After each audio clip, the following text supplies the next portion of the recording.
निर्वर्णा पदं वाक्यमित्यास्पदचतुष्टयम् यस्याः सूक्ष्मादिभेदे वाग्देवीं तामुपास्महे।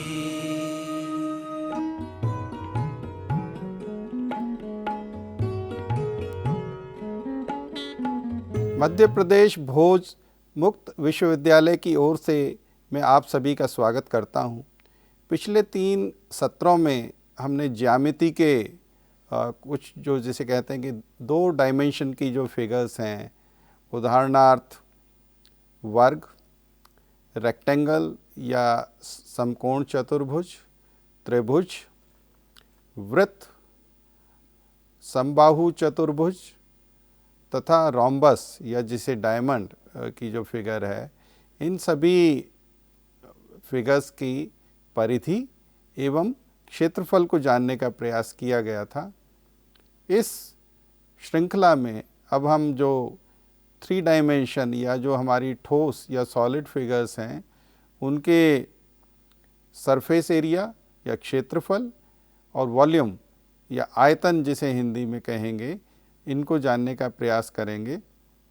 आज के सत्र में हम क्यूब या घन जिसे हिंदी में कहेंगे क्यूबॉइड या घनाभ, स्फीयर या जिसे कहेंगे कि गोला, इसको हम जानने का प्रयास करेंगे।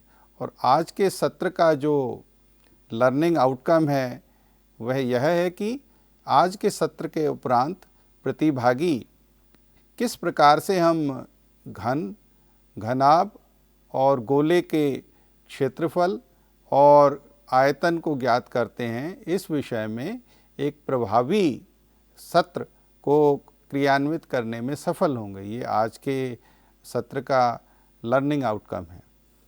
क्यूबॉइड जो फिगर है, इसमें कुल मिलाकर 12 इसके एजेस या किनारे होते हैं, 8 वर्टिसेस या कॉर्नर या कोने होते हैं और सभी ये राइट एंगल या समकोण पर होते हैं। और इसमें जो एक ठोस फिगर है, जैसा आप ईंटों के विषय में या पुस्तक के विषय में ऐसी जो फिगर्स हैं आप दैनिक जीवन में अपने समीप भी देखते हैं। सबसे पहले हम ये जानने का प्रयास करते हैं कि घनाभ या क्यूबॉइड के सरफेस एरिया को या क्षेत्रफल को हम कैसे ज्ञात करते हैं। यदि हम लंबाई किसी घनाभ की L इकाई है, उसकी चौड़ाई B इकाई है और तथा उसकी ऊंचाई H इकाई है, तो इसके जो ऊपर वाले जो सरफेस है या क्षेत्रफल है तथा टॉप और बॉटम का जो क्षेत्रफल होगा, लंबाई और चौड़ाई को आपस में गुणा करें, जिस प्रकार से हम समकोण चतुर्भुज के केस में ज्ञात करते थे, और उसको 2 से गुणा कर देंगे। तो 2 को गुणा करें L से और फिर B से, ये वर्ग इकाइयों में होगा। तो इससे टॉप और बॉटम के जो सरफेसेस हैं उनका क्षेत्रफल ज्ञात हो जाएगा। और बाकी जो शेष जो 4 लेटरल सरफेस होंगे जो ऊपर और नीचे के सरफेस से जुड़े हुए हैं, तो इसका क्षेत्रफल होगा ऊंचाई को लंबाई और चौड़ाई के योग से गुणा कर दिया जाए और फिर 2 से मल्टीप्लाई कर दिया जाए। तो 2 into H into L plus B ये वर्ग इकाइयों में होगा। कुल सरफेस एरिया S है 2 into L into B plus B into H plus L into H। इन तीनों संख्याओं को जोड़ दें और 2 से गुणा कर दें, तो हमें एक घनाभ के जो क्षेत्रफल का या सरफेस एरिया का ज्ञान हो सकेगा। अब इसको हम रटने का प्रयास ना करके थोड़ा समझने का प्रयास करें कि इसमें कुल मिलाकर 4 वेरिएबल या चर हैं। सरफेस एरिया S, लंबाई L, चौड़ाई B और ऊंचाई H। इन 4 में से कोई भी 3 यदि ज्ञात हों तो चौथी को हम इस फॉर्मूले का उपयोग करके निकाल सकते हैं।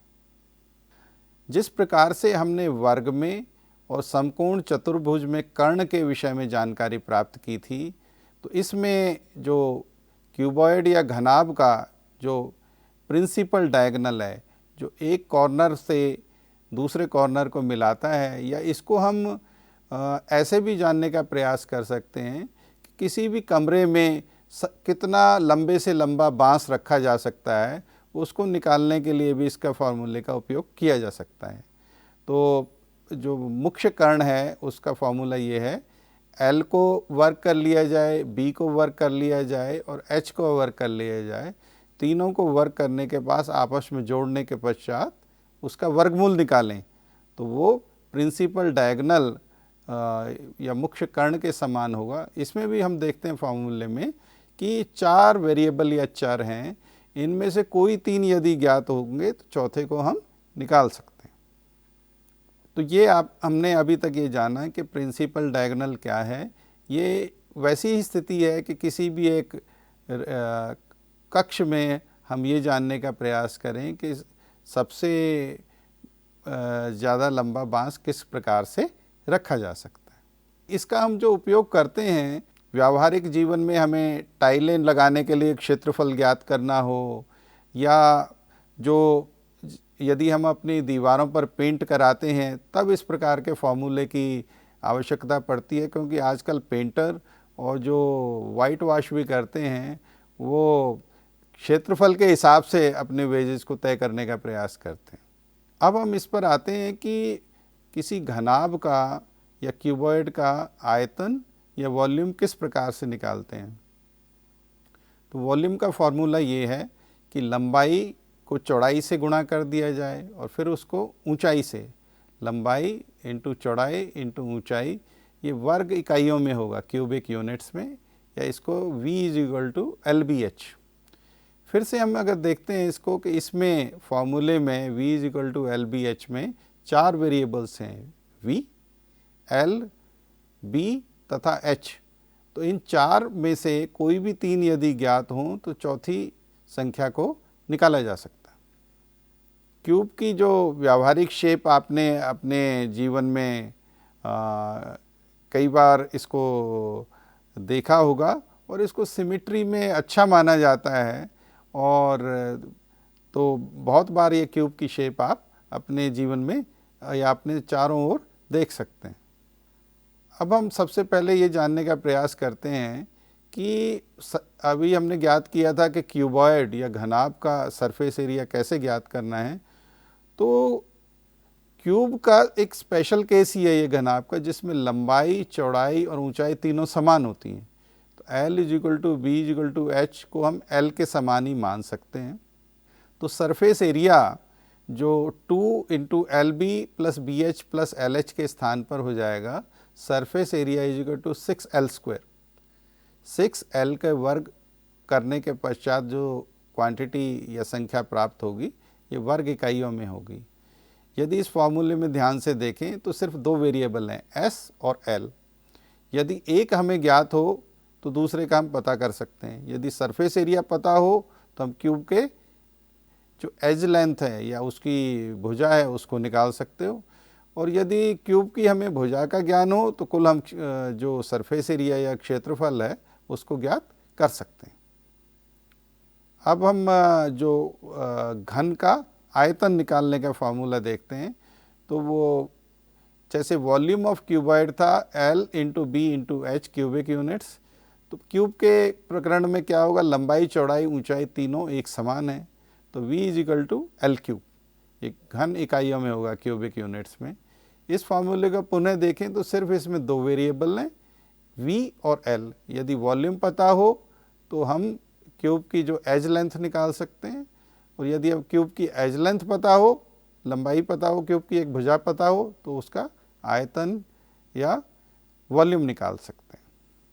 इसी प्रकार से जो प्रिंसिपल डायगोनल या मुख्य कर्ण का जो फॉर्मूला है, ये 3 का जो वर्गमूल है उसको अगर हम घन की भुजा से गुणा करें, √3 × L, ये उसके समान होगा। इस फॉर्मूले में पुनः देखने पर 2 ही संख्याएं हैं, D और L। यदि हमें लंबाई का ज्ञान हो तो प्रिंसिपल डायगोनल पता लग सकता है, और यदि मुख्य कर्ण का ज्ञान हो तो लंबाई को हम जो घन की भुजा है उसको ज्ञात कर सकते हैं। अब हम एक जो नई 3 डायमेंशन की फिगर है उसकी बात करते हैं। इसमें जिस प्रकार से वृत्त 2 डायमेंशन में है, स्फीयर 3 डायमेंशन में होता है कि ये ठोस होता है। इसको भी आप सिमेट्री नेचर में काफ़ी देखेंगे कि उदाहरणार्थ हमारी पृथ्वी भी गोल है, जो दूसरे जो हमारे उपग्रह हैं या ग्रह हैं वो भी गोलाकार हैं। तो इस शेप को आप बहुत बार सिमेट्री, ये सबसे ज़्यादा सिमेट्रिकल शेप्स में से एक है। सबसे पहले हम गोले के क्षेत्रफल या सरफेस एरिया को जानने का प्रयास करते हैं। इसका फॉर्मूला है S जो बराबर है 4 पाई को अर्ध व्यास के वर्ग से मल्टीप्लाई कर दें या गुणा कर दें। पाई एक कांस्टेंट है, जैसा हमने वृत्त के केस में भी देखा, ये एक अनुपात होता है। परिधि को यदि हम व्यास से भाग दे दें तो ये पाई के समान होता है। तो S जो है 4 पाई R स्क्वायर है। यदि इस फॉर्मूले में हम देखें तो कुल मिलाकर पुनः 2 ही वेरिएबल हैं कि S है हमारा सरफेस एरिया, पाई कांस्टेंट है और R जो है अर्धव्यास है। तो इससे ये स्पष्ट होता है कि यदि हमें अर्धव्यास का ज्ञान हो तो हम किसी भी गोले के जो वक्रीय तल है, जो सरफेस एरिया है, उसको ज्ञात कर सकते हैं। और यदि हमें सरफेस एरिया का ज्ञान हो किसी स्फीयर के या किसी ठोस गोले के, तो हम उसके अर्धव्यास का ज्ञात कर सकते हैं। अब हम देखते हैं कि किसी भी गोले या स्फीयर का आयतन या वॉल्यूम किस प्रकार से निकालते हैं। यदि हम मान लें कि किसी गोले का अर्धव्यास r इकाई है तो इसका वॉल्यूम होगा 4 पाई को 3 से भाग दे दें और r के पावर 3, जो r को 3 बार गुणा कर लिया जाए आपस में, r की पावर 3, ये क्यूबिक या घन इकाइयों में होगा। पाई पुनः एक कांस्टेंट है या जिसकी वैल्यू या जिसका क्वांटिटी कैलकुलेशन में चेंज नहीं होती है। ये लगभग, इसको हम कभी कभी 3.14159 के समान भी ले लेते हैं या 22/7 के समान भी ले लेते हैं। ये प्रश्न में हमेशा दिया होता है कि इस पाई की वैल्यू कितनी रहेगी। पुनः इस वॉल्यूम के फॉर्मूले को यदि देखें तो V = 4 पाई/3 r³। इसमें 2 वेरिएबल हैं, वॉल्यूम और रेडियस या अर्धव्यास। यदि हमें आयतन का ज्ञान हो तो हम अर्धव्यास को ज्ञात कर सकते हैं। यदि गोले का अर्धव्यास पता हो तो हम उसका आयतन या वॉल्यूम कितना होगा वो ज्ञात कर सकते हैं। अब हम उसका उपयोग करेंगे जो अभी तक हमने आज के सत्र में सीखा है। हमारे सामने प्रश्न ये है, यदि एक घन जिसकी एक भुजा 50 मीटर है उसको पिघला दिया जाए और उससे एक घनाभ या रेक्टेंगुलर सॉलिड बनाया जाए जिसकी लंबाई 100 मीटर है और ऊंचाई 25 मीटर है, तो इस घनाभ की चौड़ाई कितनी होगी और इस घनाभ का प्रिंसिपल डायगोनल की लंबाई क्या होगी, ये हमें दोनों ज्ञात करने।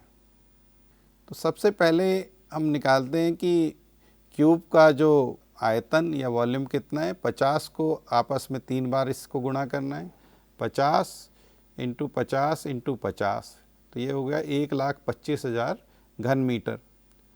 और जो वॉल्यूम ऑफ क्यूबॉइड या घनाभ है उसका आयतन होगा 100 × 25 से किया जाए और चौड़ाई के स्थान पर हम b ले लेते हैं, तो ये आ गया 2500 b घन मीटर।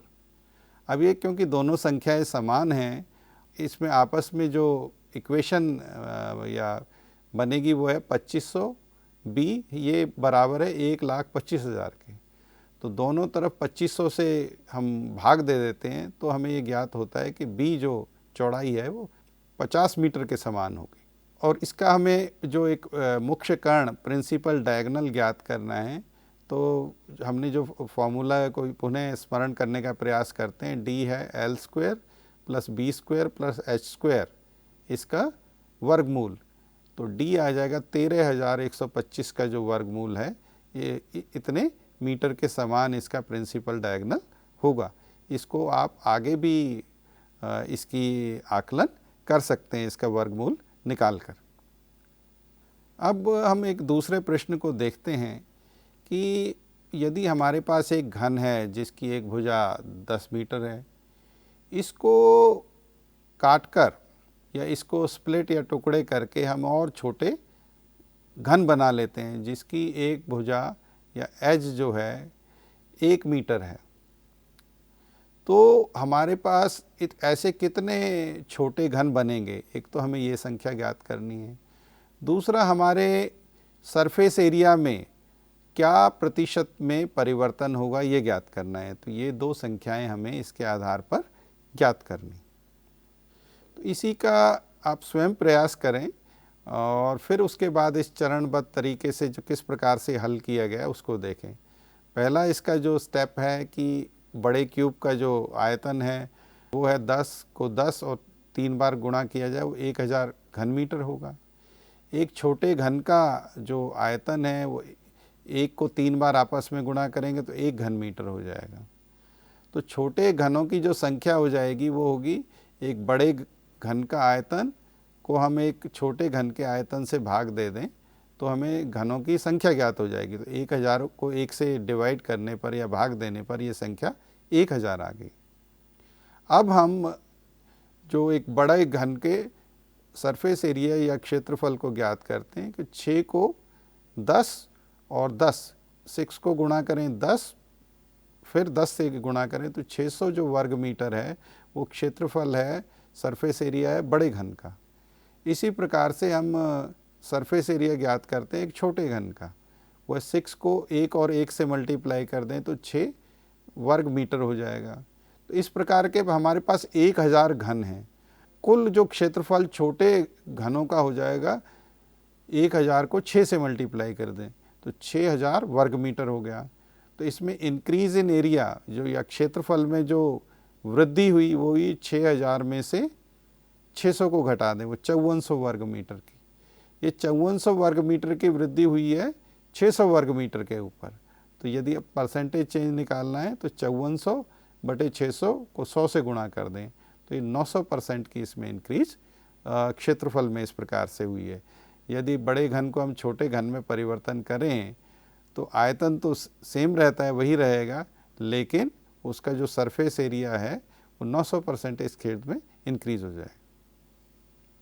इसके बाद हम गोले पर आधारित एक और प्रॉब्लम को देखने का प्रयास करते हैं कि हमारे पास एक बड़ा गोला है जिसकी अर्धव्यास 12 मीटर है, उसको हम पिघलाकर छोटे गोले बनाते हैं जिसका अर्धव्यास 2 मीटर है। तो इस प्रकार के कितने गोले होंगे उनकी हमें संख्या ज्ञात करनी है और उसमें क्षेत्रफल में या जो कर्व्ड सरफेस एरिया में कितना परसेंटेज परिवर्तन होगा ये ज्ञात करना है। हल को हम चरणबद्ध तरीके से देखते हैं कि बड़े जो गोले का आयतन होगा 4 पाई को 3 से डिवाइड कर दें और 12 को आपस में 3 बार मल्टीप्लाई कर दें। 4 pi by 3 into 12 into 12 into 12 ये क्यूबिक मीटर होगा। एक छोटे गोले का जो आयतन है वो है 4 pi by 3 into 2 into 2 into 2 और नंबर जो छोटे गोलों की जो संख्या है वो बड़े गोले के आयतन को एक छोटे गोले के आयतन से विभाजित कर दें तो ये संख्या आ जाती है 216, 6 इंटू 6 इंटू 6। तो ऐसे 216 हमारे पास छोटे गोले बनेंगे। बड़े जो गोले का जो सरफेस एरिया है वो होगा 4 पाई आर स्क्वायर। तो 4 पाई को 12 और 12 ये हो जाएगा 576 पाई स्क्वायर मीटर। एक छोटे गोले का जो सरफेस एरिया या क्षेत्रफल है वो हुआ 4 पाई 2 इंटू 2 इंटू 2 तो वो हो जाएगा 32 पाई स्क्वायर मीटर। पर इस प्रकार के हमारे पास 216 छोटे गोले हैं। तो सभी जो 216 जो छोटे गोले हैं उनका जो सरफेस एरिया हो जाएगा 216 को 32 पाई से मल्टीप्लाई कर दें तो वो हो जाएगा 6912 या 6912 pi square metres. Increase in surface area कितना हो जाएगा, इसमें वृद्धि कितनी हुई 6912 पाई माइनस 576 पाई तो ये हो जाएगा 6336 पाई स्क्वायर मीटर्स। इसको हम परसेंटेज में परिवर्तित करते हैं तो ये होता है कि 6336 को 576 से भाग दें और 100 से गुणा कर दें तो ये होगा 1100। तो 1100% की इंक्रीज हमारी सरफेस एरिया में होगी यदि हम एक ऐसा गोला जिसका अर्धव्यास 12 मीटर है उसको पिघलाकर गोला बनाएं जिसका अर्धव्यास 2 मीटर। अब हम इसको ये जानने की कोशिश करते हैं कि आज के सत्र में हमने क्या क्या सीखने की कोशिश की है। सबसे पहले तो हमने एक घनाभ या क्यूबॉइड के सरफेस एरिया को जानने का प्रयास किया, उसके प्रिंसिपल डायगोनल को जानने का प्रयास किया और उसके आयतन को जानने का प्रयास किया। तत्पश्चात घन या क्यूब जो एक स्पेशल केस है घनाभ या क्यूबॉइड का जिसमें लंबाई चौड़ाई ऊंचाई तीनों एक समान होते हैं, उसके क्षेत्रफल का, सरफेस एरिया का, आयतन का और उसके मुख्य कर्ण का, इन तीनों को जानने का प्रयास किया। तत्पश्चात हमने एक जो नई फिगर है ठोस गोला उसके क्षेत्रफल को जानने का प्रयास किया, कर्व सरफेस एरिया को और उसके आयतन को जानने का प्रयास किया। तत्पश्चात हमने 3 जो प्रॉब्लम्स हैं या क्वेश्चंस हैं उदाहरण स्वरूप हमने जानने का प्रयास किया। और अंत में मैं यही कहना चाहूँगा कि आप किसी भी फॉर्मूले को उसके प्रसंग के साथ याद रखें। Text can only be remembered with context, तभी हम उसको स्मृति में एक लंबे समय तक रख सकते हैं। धन्यवाद।